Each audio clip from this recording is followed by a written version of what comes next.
and normal to the standard circle at x1 y1 find out गर्न खोज्दैछौँ त्यसको लागि फर्स्टमा एउटा सर्कल चाहियो late x square plus y square equals to a square be a circle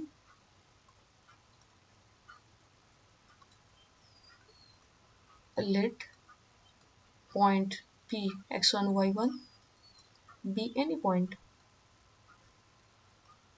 on the circle जहाँ हामी tangent बनाउन खोज्दैछौँ फर्स्टमा हामी सेकेन्डदेखि tangent ल्याउँछौँ त्यही भएर अझै एउटा point कन्सिडर गर्दैछौँ q x2 y2 be another point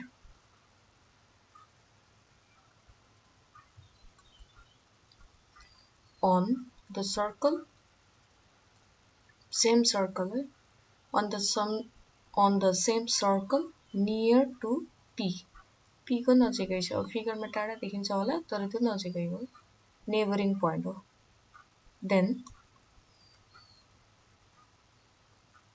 we have अब p र q दुईटा पोइन्ट छ सर्कलमा पर्ने भनेपछि त्यो दुईटा पोइन्टले त सर्कलको इक्वेसनलाई स्याटिस्फाई गर्छ त्यसमा x लाई के ले रिप्लेस गर्न मिल्यो x1 ले y लाई y1 ले रिप्लेस गर्न मिल्यो यो भनेको पोइन्ट p ले स्याटिस्फाई गरेको देखियो सिमिलरली पोइन्ट q ले स्याटिस्फाई गराउँदा x2 square plus y2 square equals to a square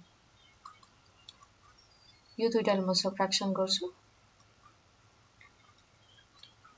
subtracting first लाई second बाट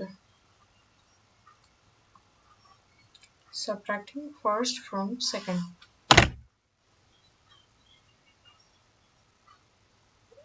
first second को लेख्दैछु x2 square minus xy square plus y2 square minus y1 square equals to right side मा a square minus a square यो first को दुईटा term a square minus b square को फर्ममा छ त्यसलाई मैले ब्रेक डाउन गरेर a minus b a plus b को फर्ममा लेखे सिमिलरली पछाडीको पनि त्यस्तै छ यो दुईटा term a square minus b square a minus b a plus b right साइडमा a square क्यान्सल आउट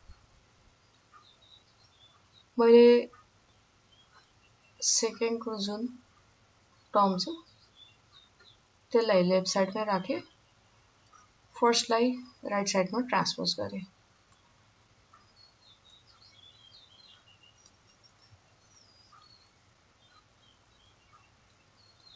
यो y2 minus y1 यता x2 minus x1 right side को मैले लेफ्ट साइड ल्याउँदा फेरि डिवाइड भयो माइनस सधैँ अब यताको x2 plus x1 रिमेनिङ छ सिमिलरली लेफ्ट साइड को y2 plus y1 यो भयो थर्ड इक्वेसन थर्ड मा के निस्क्यो स्लोप को भ्यालु निस्क्यो y2 minus y1 over x2 minus x1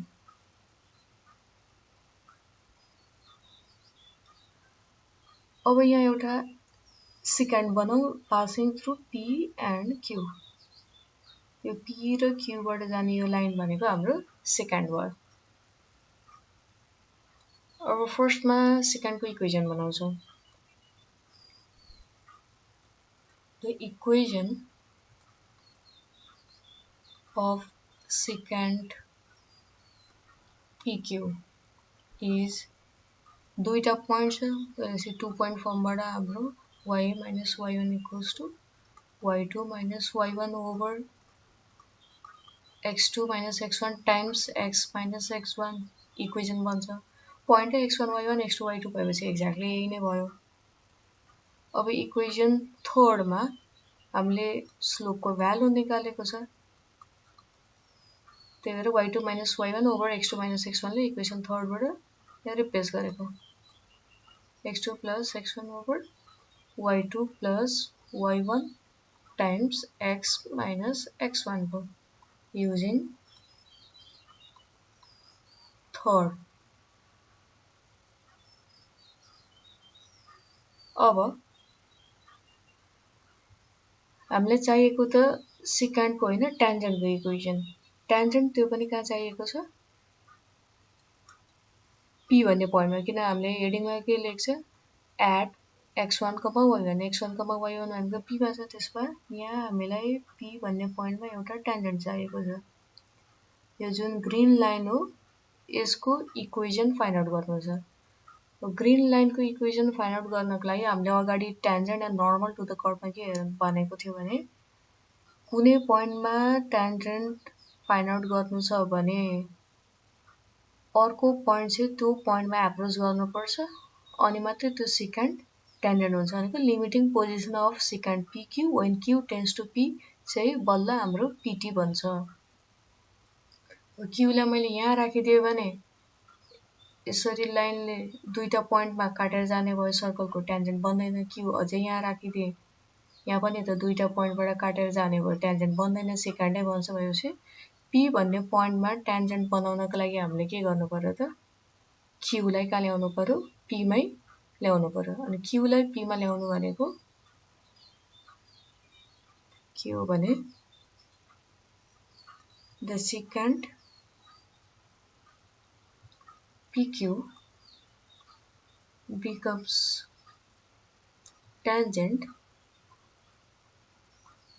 at P when P मा बनाउनु छ, त्यही भएर क्यूलाई पी मा ल्याउनु पर्यो। क्यू मा बनाउनु थियो भने पी लाई क्यू मा ल्याउनु पर्यो। Q tends to P. अब क्यू टेन्स टु पी हुँदाखेरि त यो क्यू चाहिँ पी हुनको लागि त यो x2 पनि कता एप्रोच गर्नु पर्यो, x1 मा एप्रोच गर्नु पर्यो, y2 y1 मा एप्रोच गर्नु पर्यो। त्यसो भए x2 tends to x1 and y2 tends to y1 हुनुपर्छ। अब त्यसो भए हाम्रो ट्यान्जेन्टको इक्वेसन कति हुने भयो त, the equation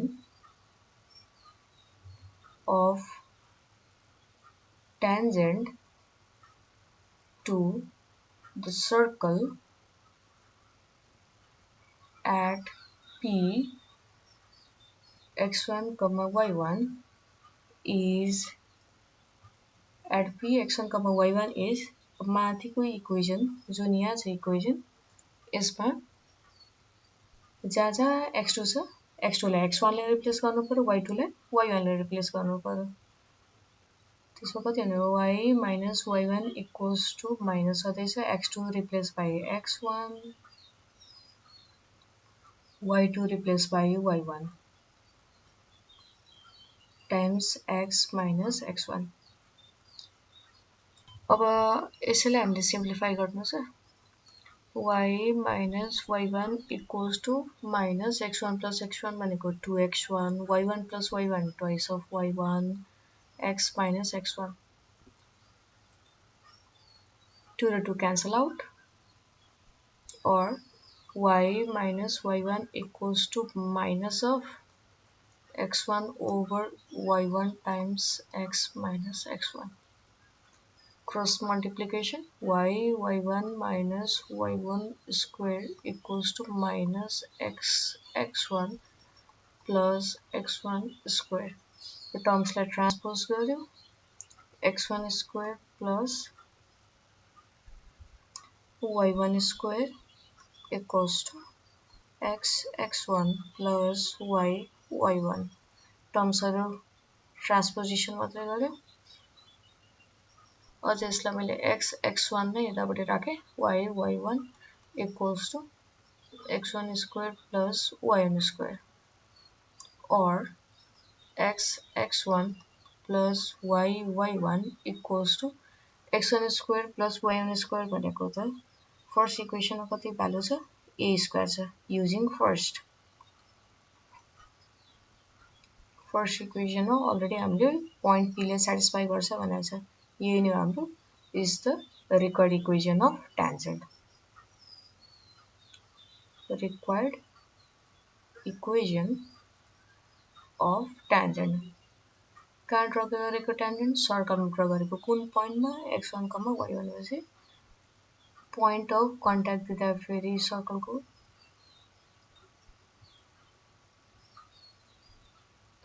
point of contact सर्कलको equation दियो भने इक्वेसन अफ ट्यान्जेन्ट यो फर्मुलामा सब्स्टिट्युट गरिदिँदा हुन्छ। अब नेक्स्ट हेरौँ इक्वेसन अफ नर्मल। नर्मल भनेको त्यही अघिकै सर्कललाई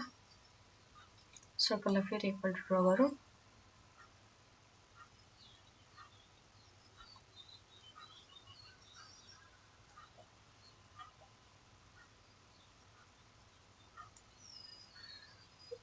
अघिको जस्तै पोइन्ट पी यहाँ छ, यहाँबाट हाम्रो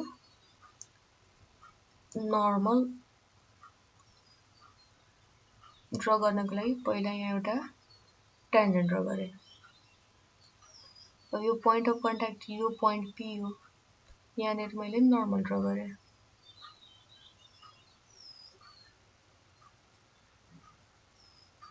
यो ब्लू लाइन भनेको हाम्रो नर्मल भयो। यहाँ 90 डिग्री छ, यो ट्यान्जेन्ट, यो पी अघिकै पोइन्ट x1, y1 र यो pn नर्मल भयो। हामीले ट्यान्जेन्टको इक्वेसन कति निकाल्यौं? इक्वेसन अफ ट्यान्जेन्ट निस्क्यो x x1 plus y y1 equals to a square. अब यसको स्लोप निकाल्दैछौँ। Slope of tangent, slope of tangent भनेको फर्मुला इक्वेसन दिँदा फेरि कस्तो त minus coefficient of x over coefficient of y। Value substitute गर्दा फेरि माइनस x को कोएफिसिएन्ट कति छ x1, y को कोएफिसिएन्ट y भन्छ। यो स्लोप अफ ट्यान्जेन्ट भयो। अब फेरि ट्यान्जेन्ट र नर्मल बिचको रिलेसन के थाहा छ हामीलाई? परपेन्डिकुलर छ, त्यसपछि slope of tangent times slope of normal equals to -1, m1 times m2 equals to -1 perpendicular केसमा, और स्लोप अफ नर्मल निकाल्न खोज्दैछौँ। Slope of normal equals to -1 over slope of tangent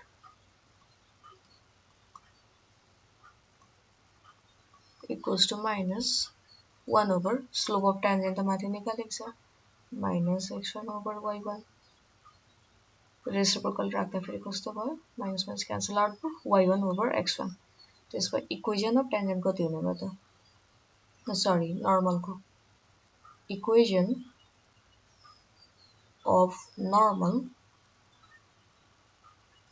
to the circle at p ने लेखौं x1, y1 is y minus y1 equals to point slope फर्ममा कस्तो हुन्छ x m times x minus x1, जहाँ m भनेको के हो? Slope of normal. Suppose slope of नर्मललाई चाहिँ हामीले m सपोजिसन गर्यो भने m को भ्यालु सब्स्टिट्युट गर्दा y minus y1 equals to m को भ्यालु राखे y1 over x1 times x minus x1। अब यसैलाई फर्दर सिम्प्लिफाई गर्दै जाँदा फेरि x1 y minus x1 y1 equals to x y1 minus x1 y1। x1 y1 दुईटै side same term cancel out, remaining कति आयो? x1 y equals to x y1। यही हो हाम्रो equation of normal to the circle is the required equation of normal। Required equation of normal to the circle।